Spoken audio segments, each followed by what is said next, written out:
Welcome to E360 TV, the live streaming and on-demand destination for influential voices and enlightened audiences.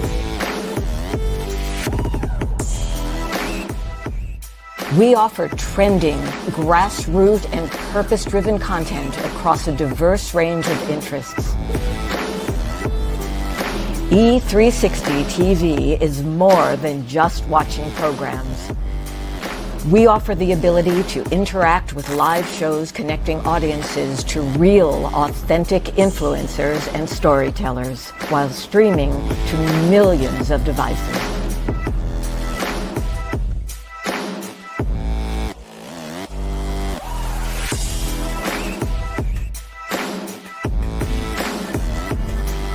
Real experiences. Raw conversations. One destination for it all. E360 TV. On July 4th, 1962, I found myself in the lost and found of mankind. Just because something finds its way to the lost and found doesn't mean that it wants to be there. Just because something finds its way to the lost and found doesn't mean that the person who lost it doesn't care for that lost item. You are writing moments that people will learn from, grow from, and heal through for thousands of years. Together, we are co-authoring a unique moment in time. That DNA, those fingerprints, they're going to be gone. Ashes to ashes, dust to dust. But it is your story that they will tell for thousands of years. But only if you leave it. Things that do not serve you must go. The longer you wait, the more time you give them to trick you into serving them. 22 homes in foster care, everything I wore as a scar, as a shame, things that started like Velcro on my spirit. After just a few months, then years, then decades, I had believed myself into believing that they were indelible tattoos. Sometimes we have to be broken down to appreciate the view once we start getting up. I want you to leave this place and know that you have been changed. Why? How do I know it's true? Because each of you has just changed.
don't see.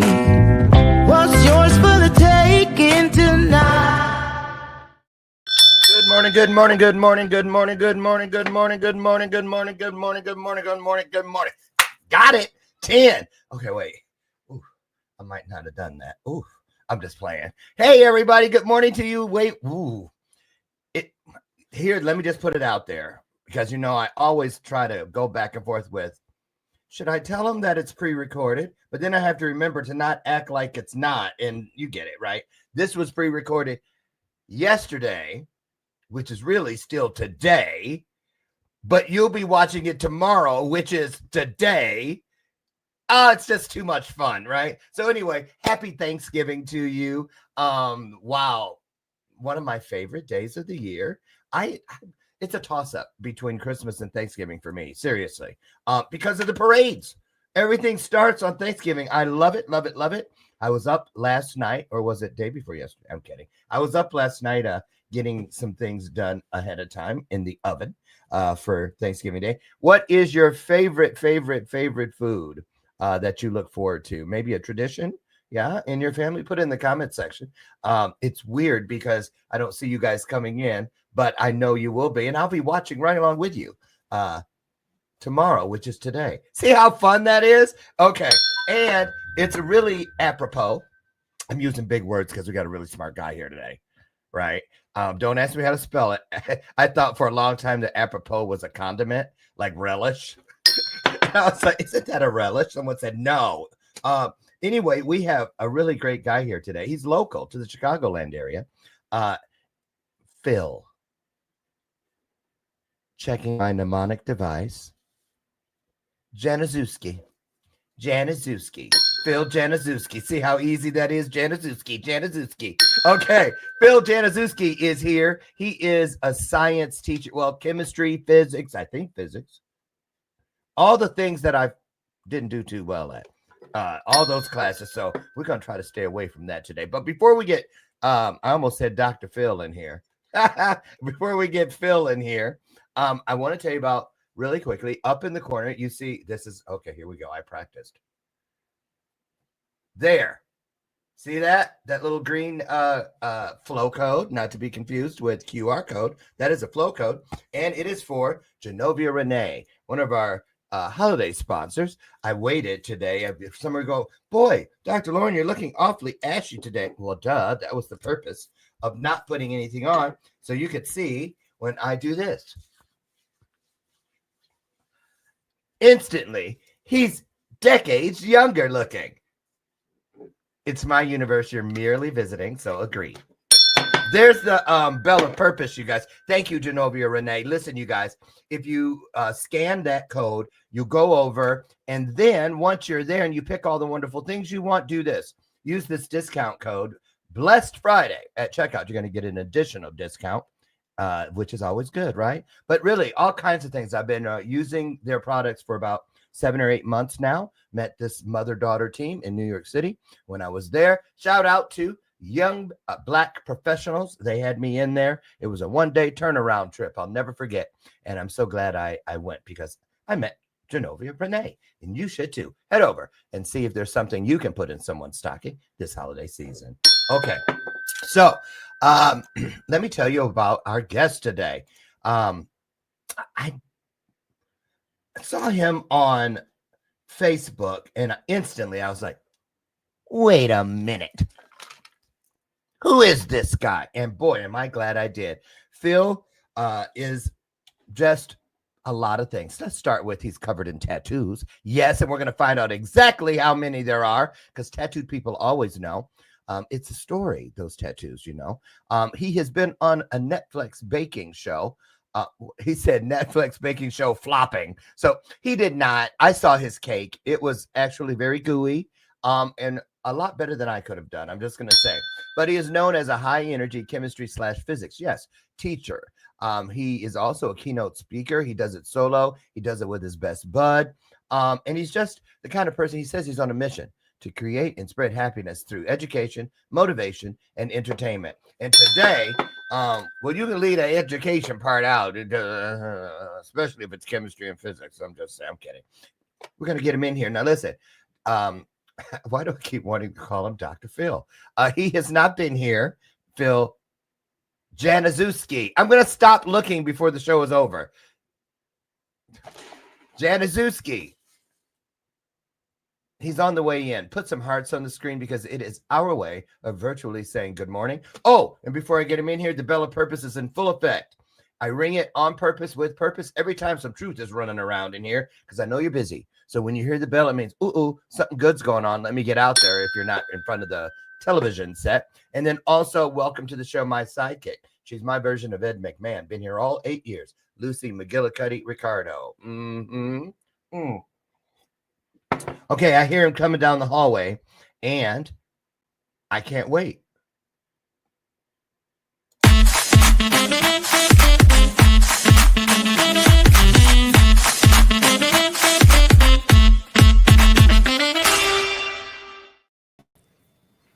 You know what? You should go up against that dancing weatherman. I'm up for anything this morning. Happy Thanksgiving from the future, Doctor. How are you? I'm great. How are you? Happy Thanksgiving. I know, isn't it? I love that though. And it used to really be a difficult thing when we had a pre-record because I'd be running and then I'd get the days mixed up. So today's Tuesday, right? So I'm just glad we can be honest and open about it because the world understands. Now, I meant that what I said about you. I think you could give him a run for his money. You know who I'm talking about? The weatherman that dances. Some clips on the a gentleman who does the weather and dances. Yes, I love it. He had something with another guy the other day, and he tears it up. Right? I think he's in New York City, or is he here? I'm not sure where. I just know that I've scrolled past a couple times, seeing someone get down in front of the weather. People love him. And I saw you backstage. I thought, oh, Phil got a little bit of I'm just warming up, trying to meet your and catch your energy and vibe, Doc. I'm used to it. Well, you do too, because you're in school usually around this time. Teaching what grades? I teach high school chem and physics, so anywhere from 16 to 18-year-olds. Ooh, the real chemistry and physics, not that pre-shit. No, it's the real deal. It's good stuff. So let's just get the elephant out of the room. Sure. Now, back in the 80s, 70s and 80s, because I graduated high school in 1980. I know, stop. You probably weren't even born yet. No, it's okay. It doesn't matter. We're here now, and we're talking about chem and physics. I love it. I had, I'm just saying, back then, people who loved chemistry and physics were kind of called nerds. Oh dear. I know. Is that a bad word? Do they still call them that? Or yes, is it fashionable now? No, I don't believe it's fashionable, though I must admit, when that certain show came out called Breaking Bad, I think my persona shifted a little bit in the world. People looked at me a little different. They used to go, oh, chem and physics? Oh, I didn't like that. And now they go, chem and physics.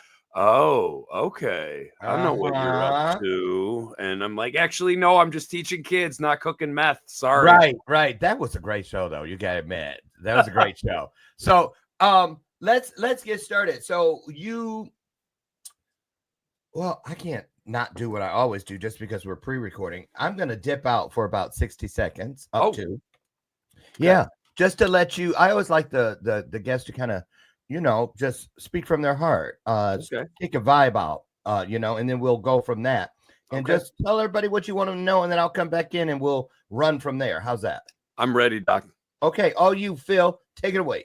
All right, friends, Phil Januszewski here. It's a pleasure to be with you. Happy Thanksgiving, first of all. Second of all, I absolutely love trying to help people show up to their life less tired and more inspired. So when Doc reached out, saw his energy, I was immediately drawn to it. I'm just excited here to talk about how can we take more control of our life and be happier and healthier doing it. So most importantly, we can give even more to the world. So if there's anything that we can get out of today's talk that lets us live a little bit happier and healthier, but also be able to give even more to this beautiful world, because there are so many great humans on this planet, and sometimes we forget that, then I think this is going to be a big win. And also, if we want to get into the Thanksgiving talks, I know Doc is a foodie. I'm happy to talk about food as well. I love me some good food.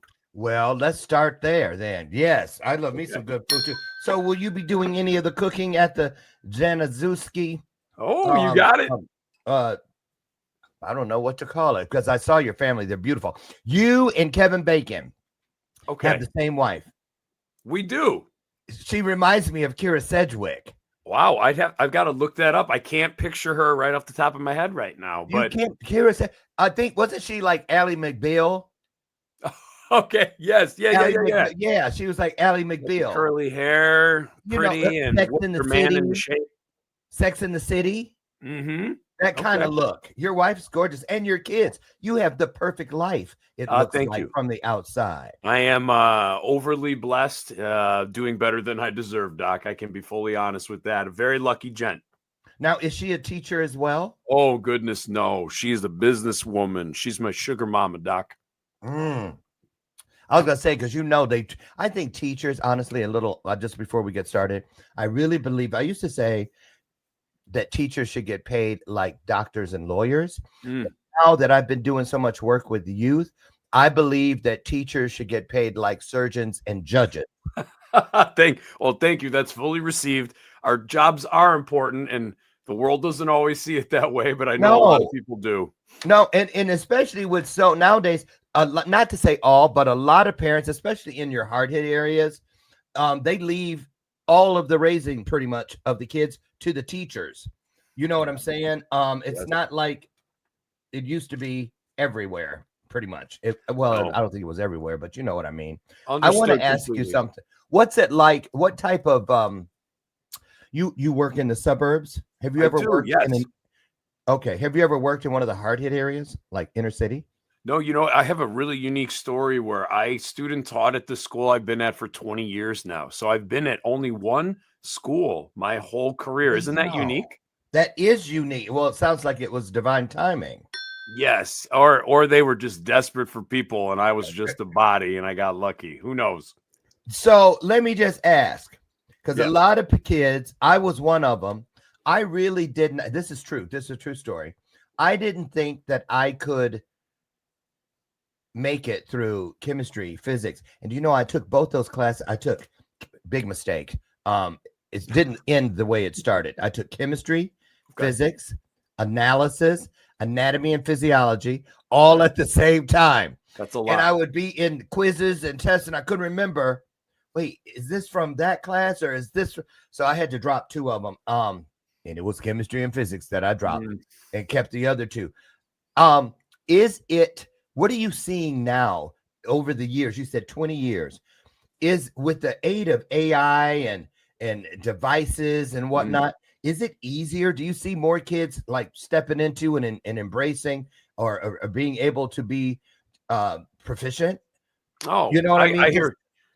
I hear what you're asking. I think on all sincerity, I think the world is more distracted than ever. So because of that, because we're constantly and easily available to be tempted with something that sounds more fun at the moment, I think it's actually a lot harder for kids to lock in and do the work to actually learn and learn at a deep level. So more than ever, even though we have so much at our fingertips, I think that's part of the downfall of actually learning something in depth. So I would say over 20 years, I would say it's gotten harder to help kids learn because they have so many other fun options at that moment right in front of them. So it's tough sometimes. It's tough. I want to ask you some questions that I wouldn't ask an ordinary teacher. Okay. And no teacher is ordinary, just like they're like special needs kids. All kids are special and we all have needs. But what I mean is you just seem like the kind of teacher, if you were in my school, I would want to go to your class, even if I knew I was going to fail because it would be fun. Right. But I want to ask you something because you work with kids outside of school. And most teachers, the last thing they want to do, because they got their own kids, they got the kids in their classroom. And here you go running all around, speaking to kids on top of it. So let me ask you this question, because you do so much with both hands and kids. Do you feel like it's easier for you to see when a kid has something else going on other than I just can't get this formula down, or I didn't get my homework done? You know how because you serve these kids when you go out and speak that have a lot of shit going on at home. Sure. or somewhere in their world. So how do you do it? Because I know you see that next, that like a paint strip, you can see the next shade behind it when a kid isn't doing what they've been doing all along. How does that work with you?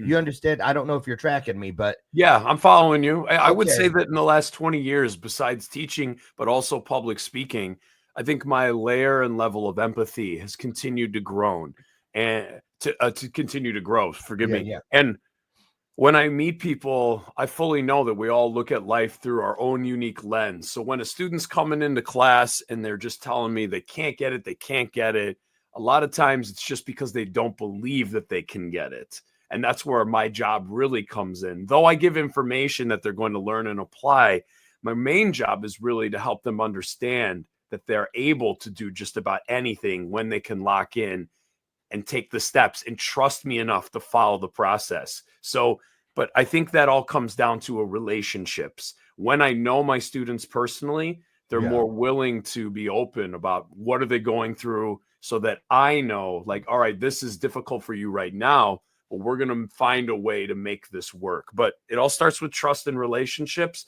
Once you have that, you start to see the other, as you said, the paint strip or the layers that every human carries. And from there, I think it becomes a lot easier because they know I'm on their team, I'm pulling for them, and I'm going to pick up the heavy load with them if that's what they need at the moment. What do they call you? Mr. J. I figured Mr. J. Yeah, you're right. That's what I would have said. So, and thank you for that. And that's a really important part. I'm going to just stay there for a second. Sure. Because I can just see that you'd be the kind of teacher where kids would be like, hey, Mr. J, can I talk to you for a minute?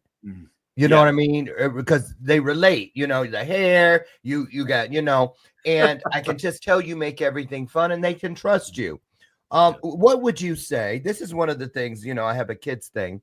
The clip we showed before, the sizzle reel from the Power of We Symposium. And we take that all over, just not the US, but we took it abroad. We took it to Romania this past May, and kids are kids, no matter where you find them.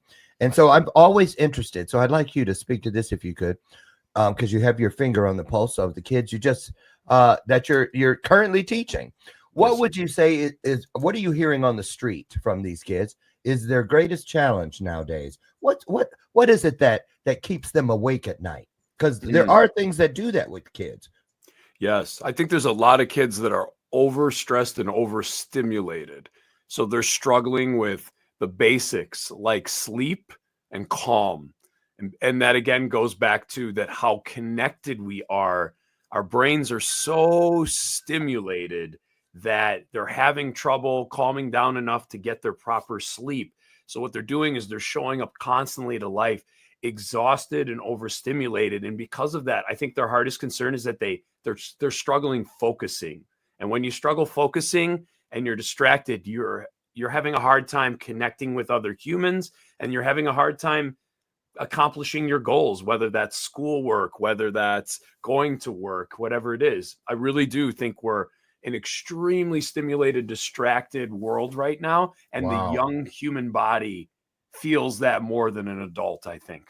That, you know what? That makes perfect sense. I'm thinking about these things, right? Because they may be in their room and you think they're gone to bed or whatever, or just finished doing homework, but they're on here. Correct. Wow. So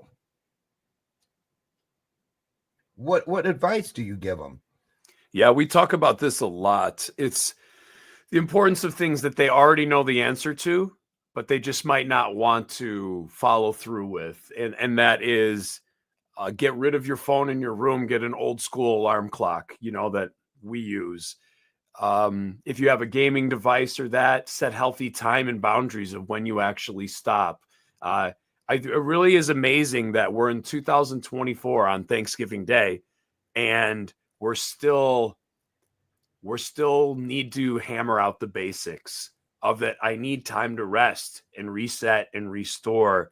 And a lot of humans, it's hard to shut that off because our devices have been built to be stimulating, to keep pulling us back. So it's really the basics. So we talk about that. Hey, let's disconnect in class. Let's take our headphones out completely, not just one. Let's be present together. So we consistently hammer that in class, that I would recommend you check your phone in the back so it's not even in your pocket, so that when it vibrates, it doesn't pull you away from this moment. From what you're doing. Yeah, the more that we can be present together, the less stress without we even realize that we'll feel. And the more we can just be the humans, right? Human beings. We're just here to be together. And hopefully that's going to transition to home as well, where they make that choice.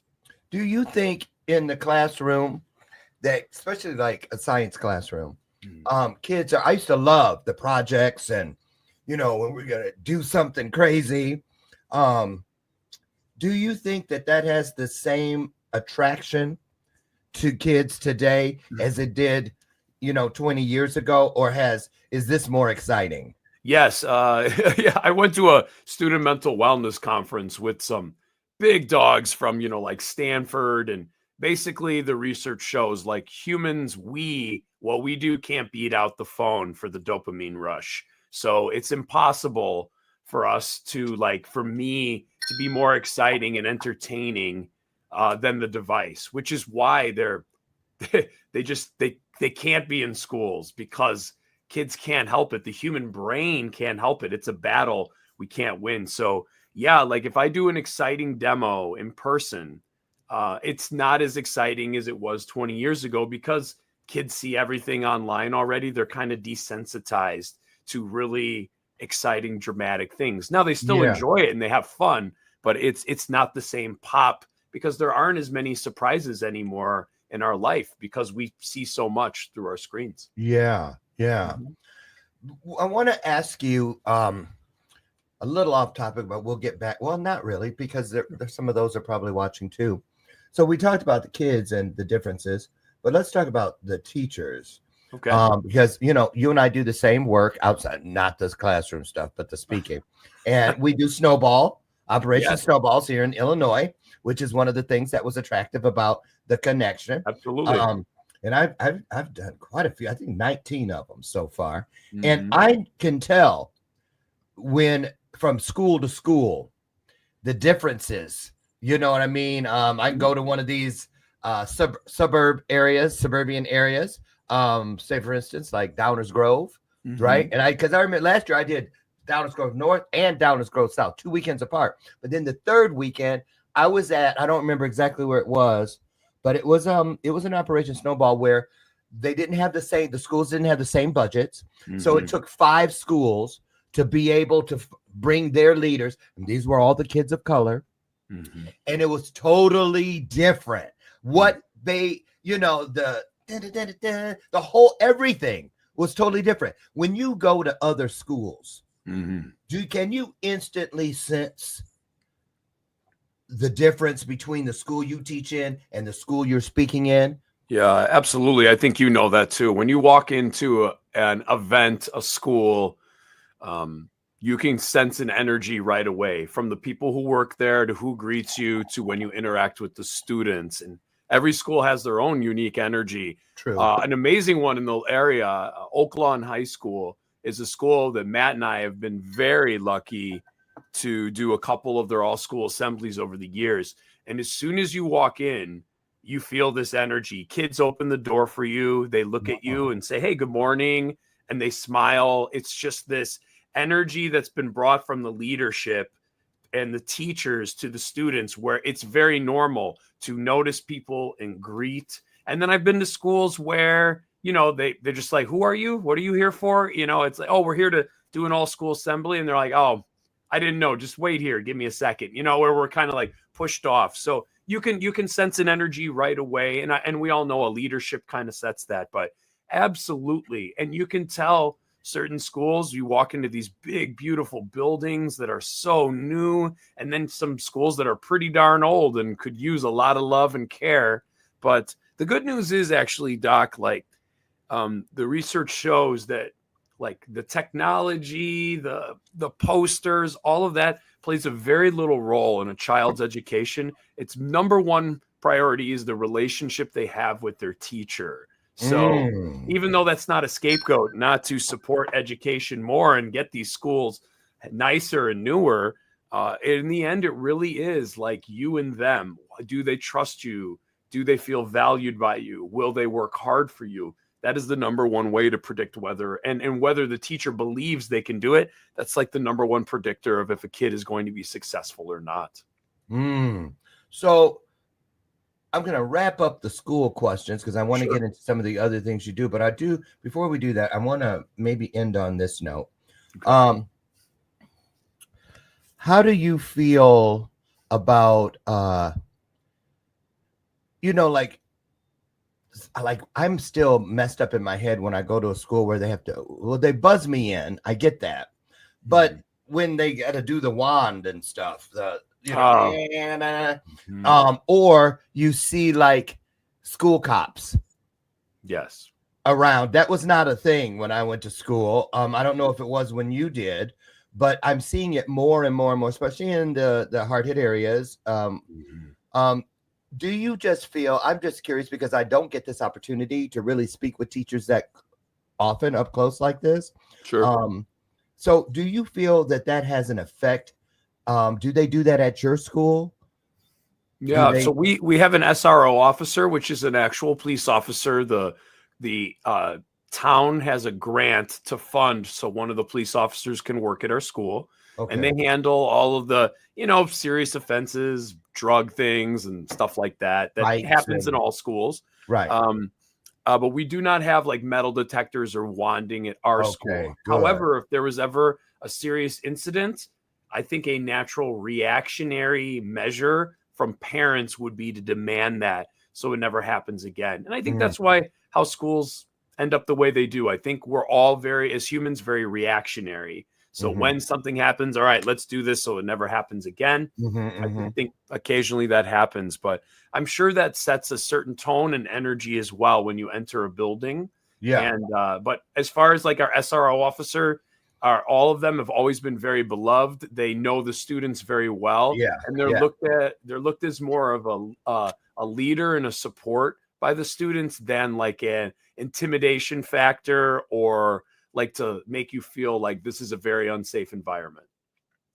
Right. Not a threat, so to speak. Because the reason I ask that is because I do a lot of conferences and there are a lot of counselors and superintendents and principals and even security people there. And so I've learned a lot about that. And that's what I'm hearing. The kids love them. They got a great relationship. They almost feel like what a counselor used to feel like when I was back on Walnut Grove with Laura Ingalls Wilder and Nellie Olson. That's how long it feels. But last question. This is important to me. I don't have kids. A lot of the people, my peers, their kids are out of the house, gone to college.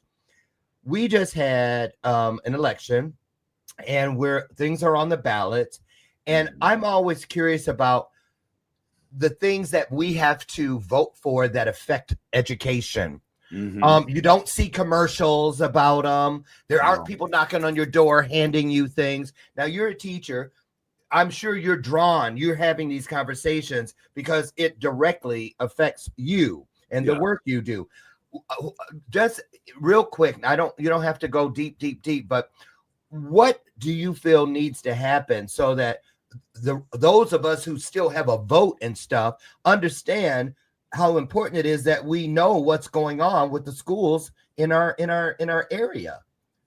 Yeah, I think the most important thing is, I mean, as you guys we all know, money talks. So so many schools could use support financially, and the way the system works in Illinois, it's funded based off of area and real estate. So there are areas that are way less privileged than others that could use the support and resources. And the more funding a state can have and the more a federal government can support the state, the more good they can do. But as in any large system, and I'm sure you know this, you may have friends that feel this way, there's a huge lack of trust of where our taxes and money go.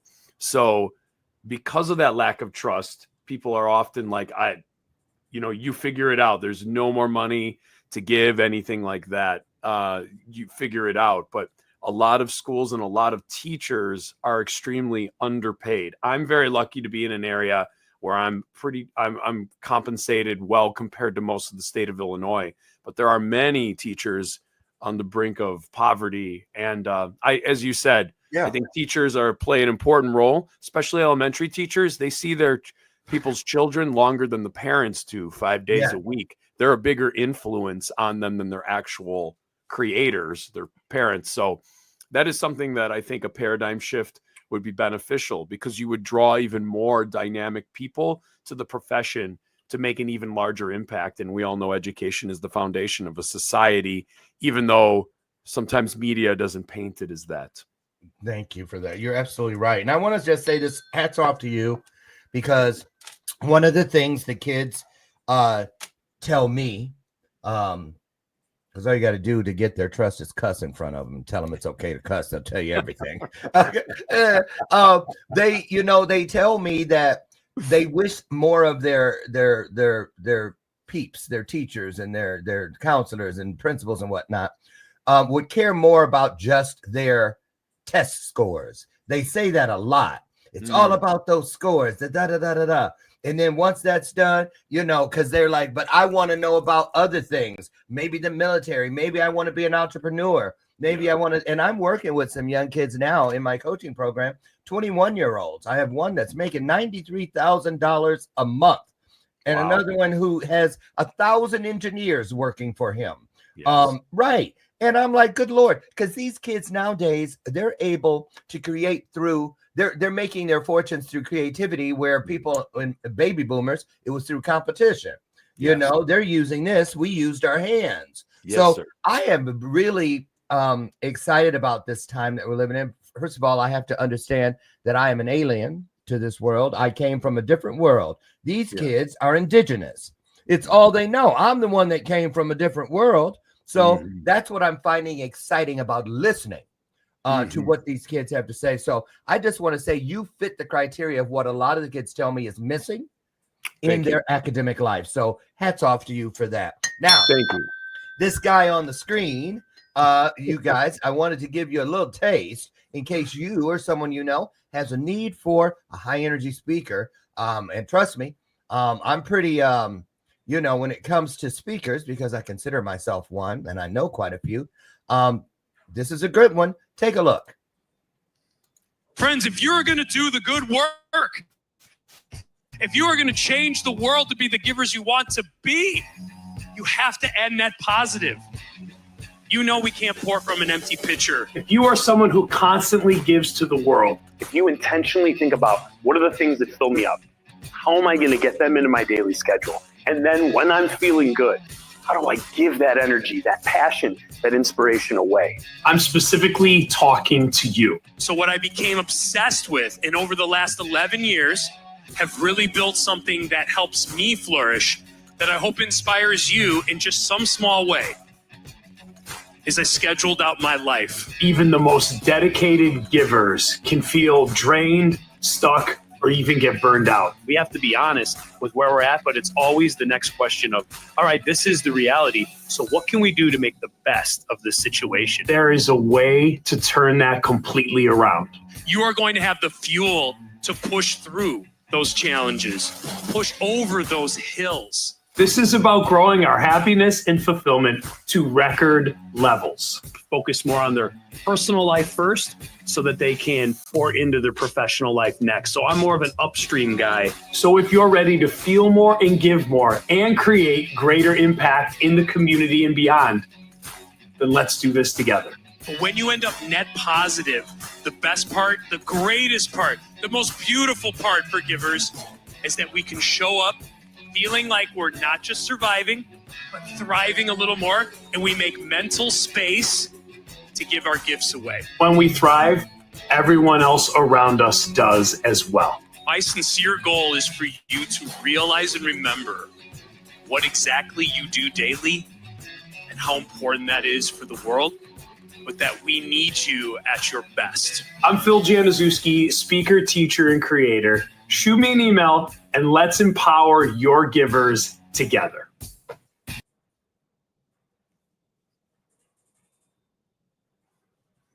I believe you are muted, Dr. Lauren, my dear friend. Yep, I was, because I was pouring coffee and I didn't want people to think I was peeing. So I muted because I was pouring it from this thing. I always do that. Listen, I want to ask you, that audience, who were you talking to? Were you talking to adults or were you talking to kids there? Yeah, so for me, when I speak solo, I speak specifically to adults. I was in Baltimore speaking to health professionals from across the nation. It was a government conference where people that are writing grants for everything health related were there together. Nice. So, there are teachers, educators who look at you doing all this extracurricular and like, I wish that Phil would sit his ass down. He's doing too much. He's making the rest of us look bad. Well, because some people, it's a job. It's what they get paid for. And then there's people like you where it's not a job, it's a calling, which is what they were made for. How do you deal with the difference? Because you know good and well, you can meet like a principal who has never been in the classroom. It's a different kind of principal than the one who was in the classroom, who came from the trenches. So, what point are you trying to make when you're talking to these adults in your solo speaking? And then how do you flip the coin when you're with your bud? And then we'll get into that next. Just take us over, kind of segue over to M&P. Absolutely. Thanks for asking. So solo, when I speak to adult givers, people who typically give in their job, but don't always get to see, I like to say, the forest they grew from the seeds they planted. So health professionals, people in the medical world, educators, etc., even parents, sales. It's a job where you're constantly trying to support and give, but you don't always get the positive reinforcement back. And it's easy to burn out. So what I love to do is I love to help these adults build up their own personal resilience by scheduling their life a lot better. A lot of humans that are givers, they give to everyone else and they forget to build in the good stuff that actually fills them up. So I know you wake up, you hit that gym because of your discipline, even on days when you don't want to. Why? Because you know it benefits the human you are so that you can give even more through your talking, through your shows, etc.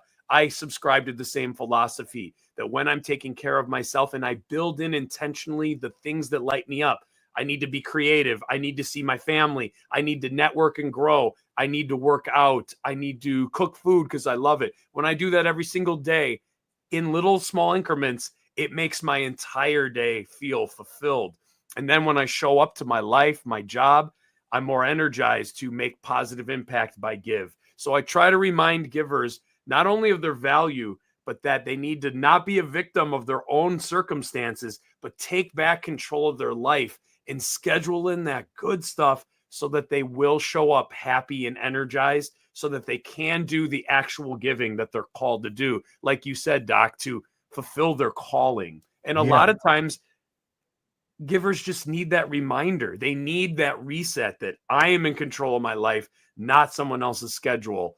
I'm going to do this so that I can give even more, but be happier while I do it. Amen to that.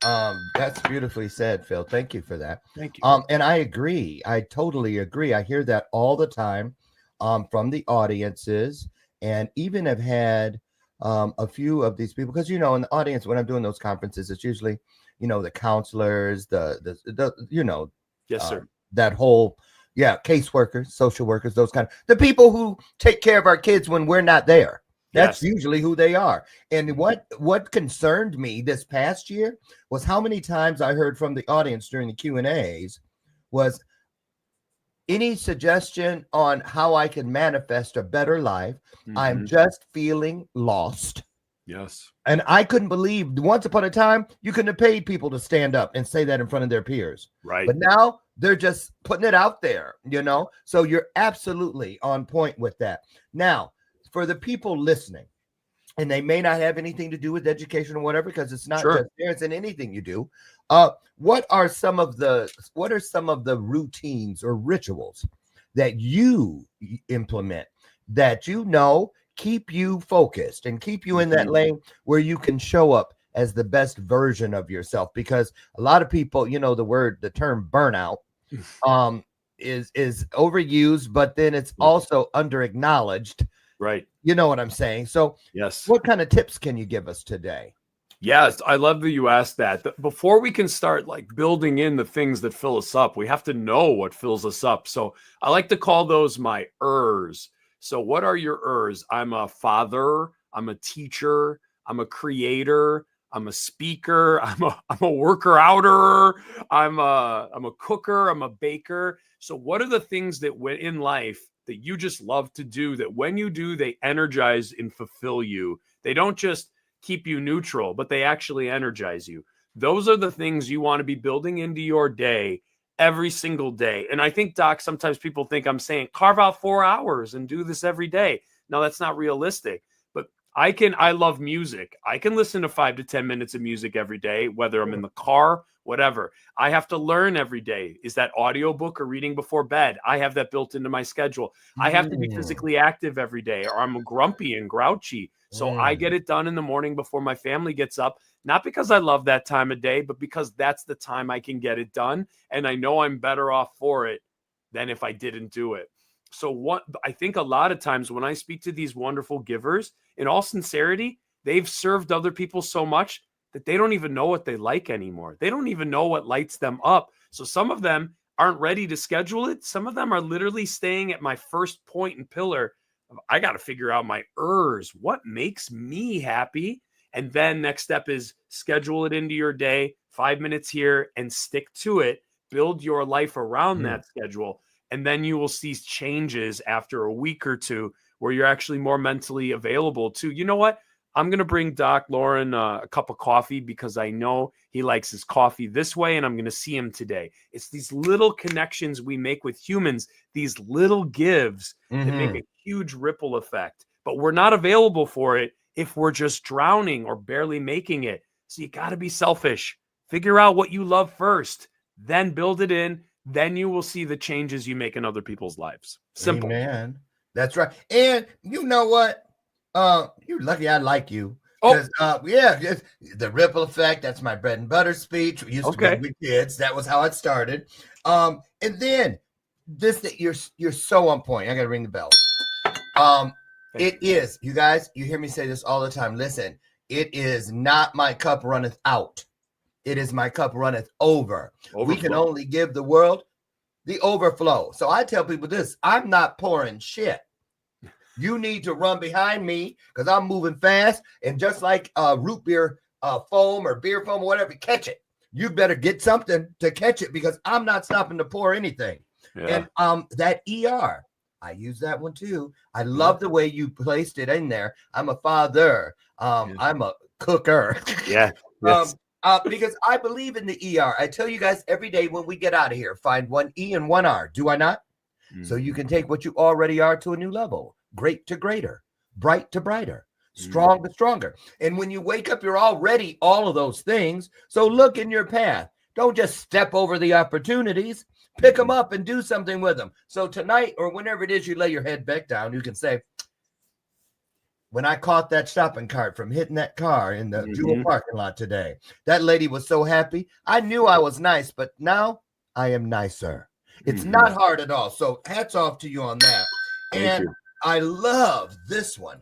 I'm going to use it. I'm going to actually put it on a Post-it note, stick it on the wall of purpose over there. Learn something every day.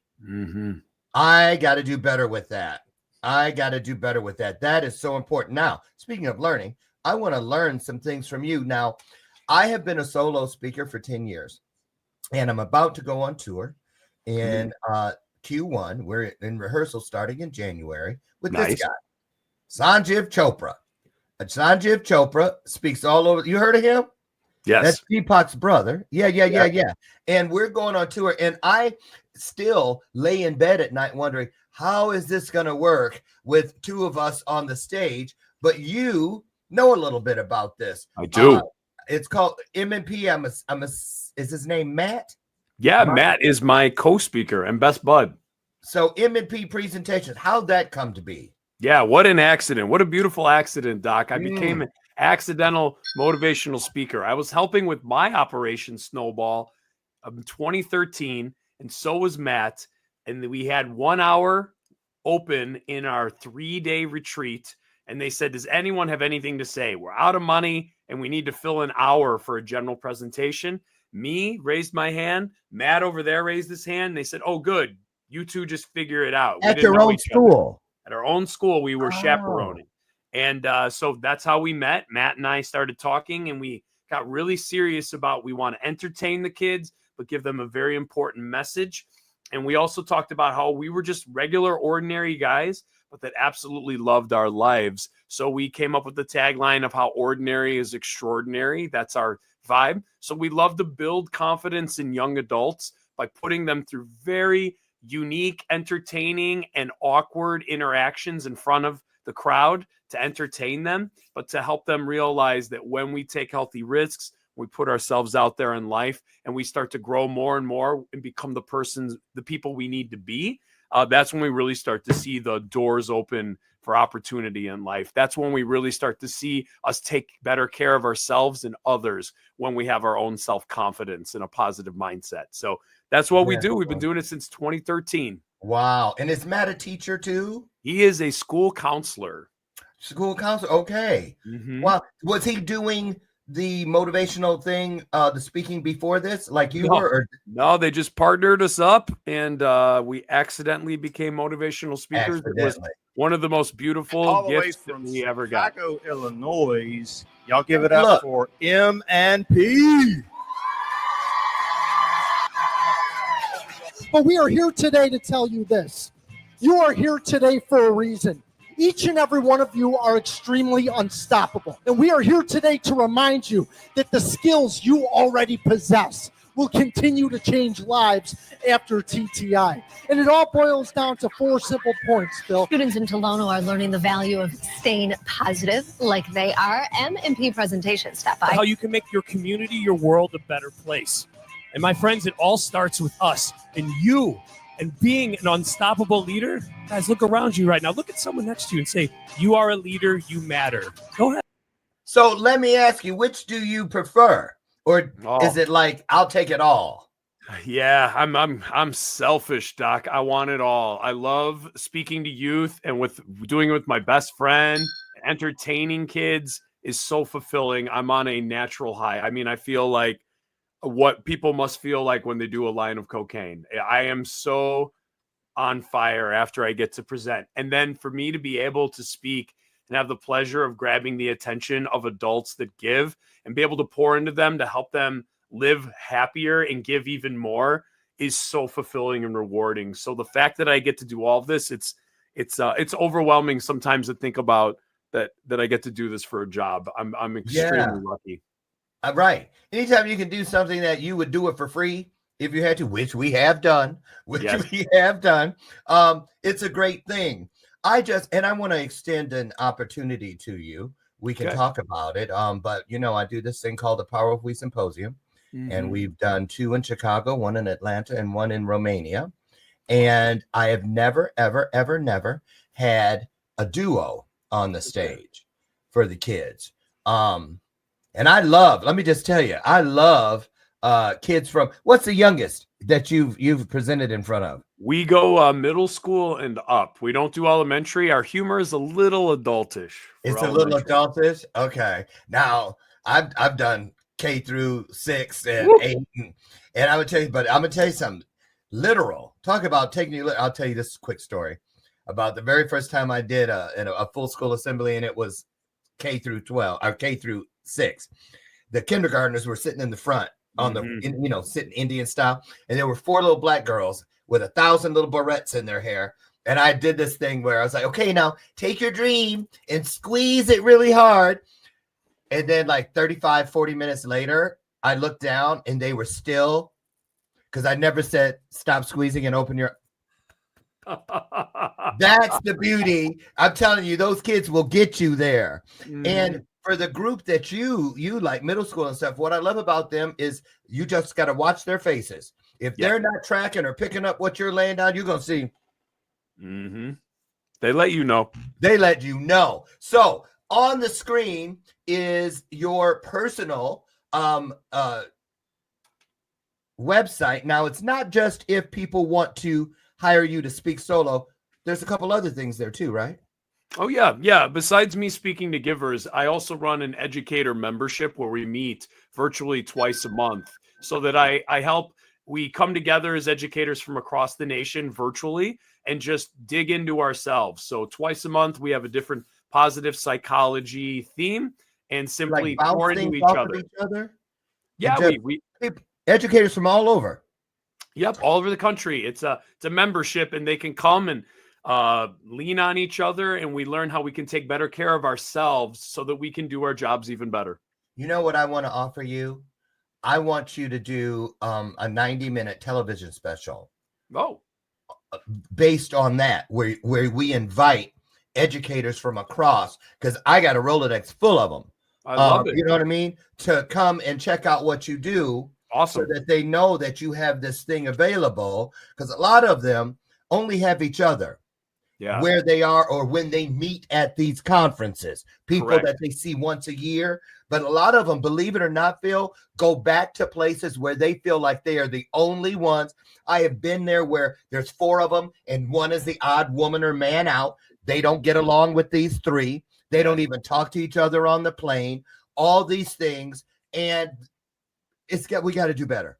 Yes, and I can already tell that what you're offering is something that more people need to know about. So well, thank you. Yeah, I would love any support. We have a great small but mighty group, and we meet twice a month and have a great time, laugh and cry together. And then always, how can we take better care of ourselves so we can take better care of our so students? that you don't get burned. Right.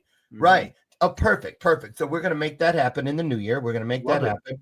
And then also there's this one, mppresentations.com. That's where you can get the duo of Matt and Phil to come and pour into your middle schoolers on up. Now, do you do college, university level as well? Yeah, absolutely. We love to. I mean, obviously, we tailor our message to whatever audience age level, but absolutely, the importance of taking healthy risks and getting experience in college is one of the most important times to get out there and experience and grow so that you know what you enjoy and make connections. So 100%, we love talking to college age as well.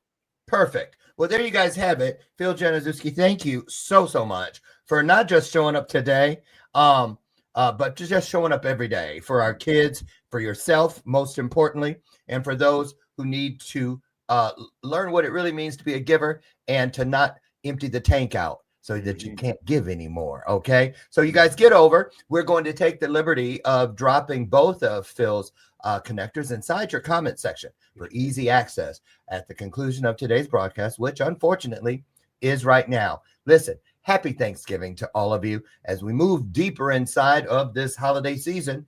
Get out there and talk to each other. This is a hard time for some people. So if you're one of the people that is flowing through nicely, look for someone who's struggling and bring them with you, won't you?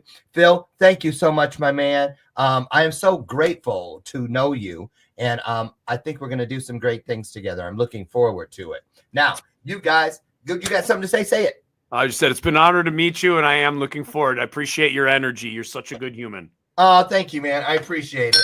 There you go. You guys get out of here. And I tell you every day, don't let my screen door slam on the way out.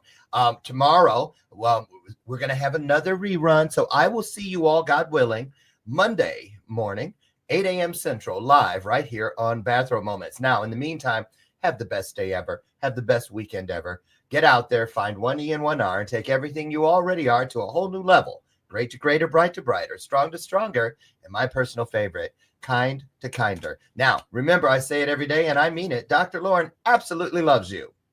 And there's not a damn thing you can do about that. So there you go. I'll see you soon.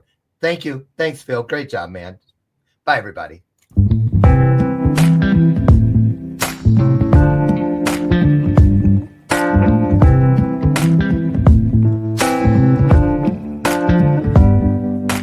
Show me your soul.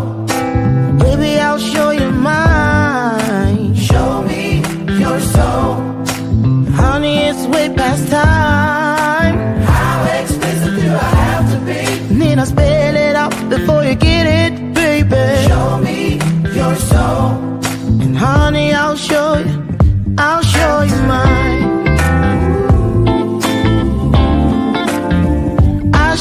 mine.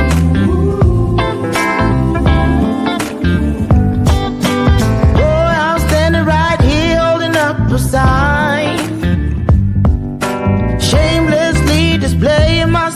tomorrow.